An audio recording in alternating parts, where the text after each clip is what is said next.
They say every day a hustler and a sucker leave the house, and when they meet, business happens. But not every scammer gets to play the smart one in the story. Today we're looking at scammers who were caught red-handed, sometimes in the funniest ways possible. So before we dive in, hit like, subscribe, and let's jump in.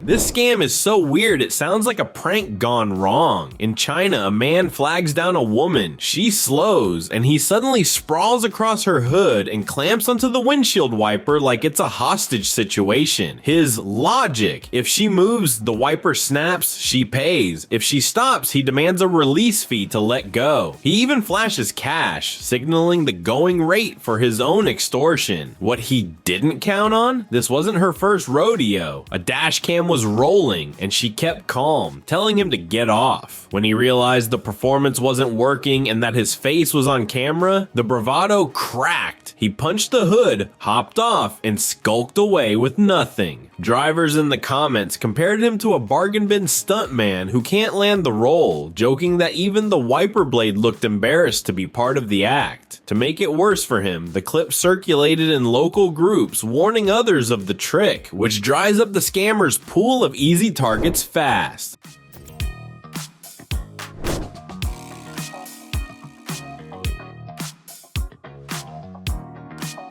Some scammers think playing human pinball equals easy money. This genius spotted a woman stopped at a light, then dove onto her hood, groaning like a soap opera extra. He started filming her plate to prove she'd hit him and tried to force a payout on the spot. Except she had the whole thing on a dash cam. From his running start to the dramatic flop, she cracked the window, told him it was recorded, and the performance ended with the world's fastest recovery as he limped away perfectly fine. The internet did the rest. The clip went viral and his employer recognized him and fired him. Imagine explaining to HR that your side hustle was fake roadkill. The best part is the teachable moment. Without the footage, it becomes a classic he said, she said. With footage, the narrative flips instantly and your evidence travels farther than any excuse. Anti-scam tip: ask for police and medical assistance immediately. Fakers usually flee when help is on the way. If they insist you pay, refuse and point at the camera. In Russia, a silver sedan cut off a driver, then brake checked him to engineer a light bump. Right on cue, 5 men poured out to surround the victim and demand insurance details, speaking fast and talking over him to create pressure. The playbook is classic: small damage, fast payout, no cops. But the victim had a dash cam and a poker face. He calmly announced that every second, from the cut off to the sudden break, was recorded. The 5 tough guys, instantly deflated, piled back into their car and sped off to find someone without a camera.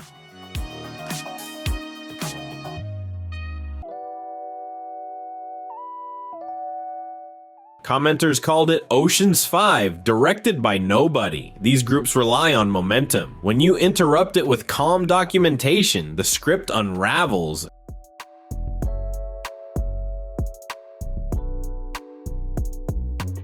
And they usually scatter to avoid a charge for attempted fraud. The dash cam becomes your neutral witness and their worst enemy.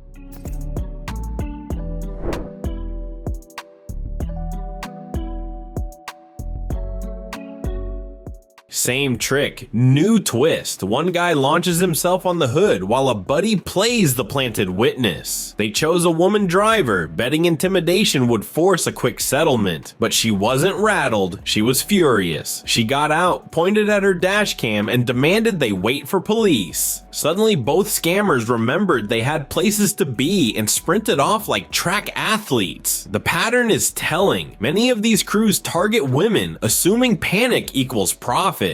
Clips like this are wrecking that calculus. She didn't just refuse to pay, she shattered the script. The witness kept his head down and tried to backpedal, but the audio caught him coaching details. That alone would sink them in court and kept commenters replaying the clip frame by frame.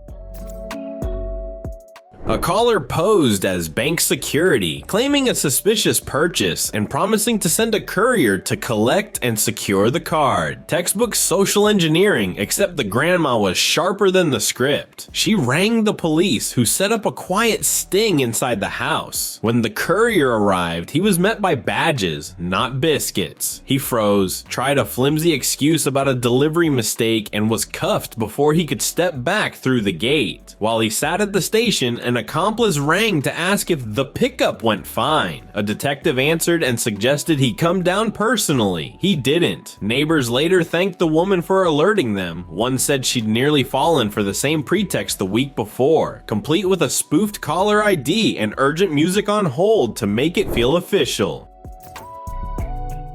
In Minas Gerais, Brazil, a woman executed the classic overwhelm and lift move. Asked to see many pieces, chattered to split attention, then palm one when the clerk looks away. She slipped a gold chain, roughly $800, into the strap of her bra with the sleight of hand of a seasoned street magician, then announced she'd grab cash from the car and vanished. Suspicious, the owner rolled back CCTV and watched the whole routine in HD. Police later linked her to attempts at other shops. Local news ran her face on loop, turning every jeweler in the region into a sentry. She wanted a collection. She got notoriety. Some stores even printed stills from the footage and kept them beneath the counter as a quick reference sheet for staff during busy hours. The fake payment receipt ploy is everywhere. In Goiás, Brazil, a big order came in. Burgers, fries, acai, the works, worth around 50 bucks. A screenshot of a Pix transfer arrived, but the money never did. The timestamp font was off and the transaction ID looked recycled. Busted. Instead of canceling, the owner opted for poetic justice. They packed food that looked legit from the outside, carefully wrapped buns hiding wilted lettuce, empty boxes rattling with napkins, cups filled with plain water. The scammer complained the soda was missing. The courier smiled, said he'd fetch it, and never returned. Online, the verdict was unanimous. Fake payment earns fake lunch. A few other shops commented they'd started holding suspicious orders at the counter for pickup. No courier, no food, while they verified payment. Others switched to in-app checkout only for large orders from new numbers. A fake tech support scammer tricked a target into granting remote access. Unfortunately for him, the target was a cybersecurity pro. Using the attacker's own session, the pro flipped on the scammer's webcam, captured screenshots, geolocated clues from the desktop, and traced the neighborhood. Then he rented a digital billboard nearby and plastered the scammer's face with the caption, "I am a scammer."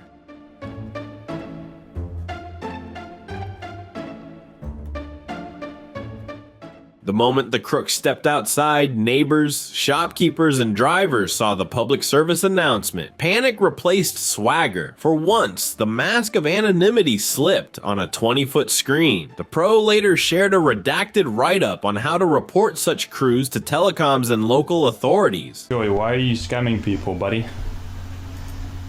Joey, can you hear me? I can hear you, by the way. You can speak to me. Why are you scamming people? Turning revenge into a mini tutorial that helped victims freeze accounts and reclaim devices faster. Karina Carvalho in Rio de Janeiro pitched herself as a financial consultant with exclusive products, aiming at retirees with steady pensions. One target, a 77-year-old, sensed the pressure tactics, limited time, act now, don't tell the bank, and called police. Officers staged a sting and nabbed Karina mid-collection. Her response was pure arrogance, smirks, eye rolls, and quips at the officers as if arrest was a calendar inconvenience between meetings. The attitude eclipsed the crime online. Viewers said the handcuffs weren't the only thing fitting, so was the ego check. Karina, polícia. Tem alguma coisa pra dizer pra gente? Não. Tem não? O que você tá fazendo, tá certo? Vou falar só a presença do advogado. A local neighborhood group circulated the clip so caregivers could warn other seniors, turning one attempted con into community education and sparking a weekend workshop at the community center on spotting financial red flags. Brazil, 2011. A lawyer under investigation tried to buy amnesia. She quietly slid between $1 400 and $2 000 across the desk to a police chief, asking him to forget the report. Tentando ajudar seus filhos, mas o mundo não pode ficar à mercê.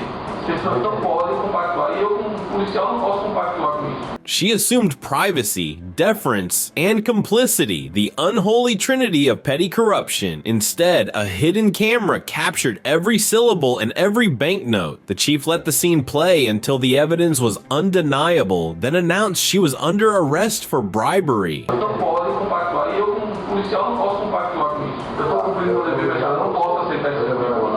Entendeu? Esse dever está aprendido. For someone trained in the law, she misunderstood the simplest clause. The camera is a better witness than any alibi. Public reaction was swift and brutal. Colleagues distanced themselves, and her name became shorthand for hubris in newspaper op-eds.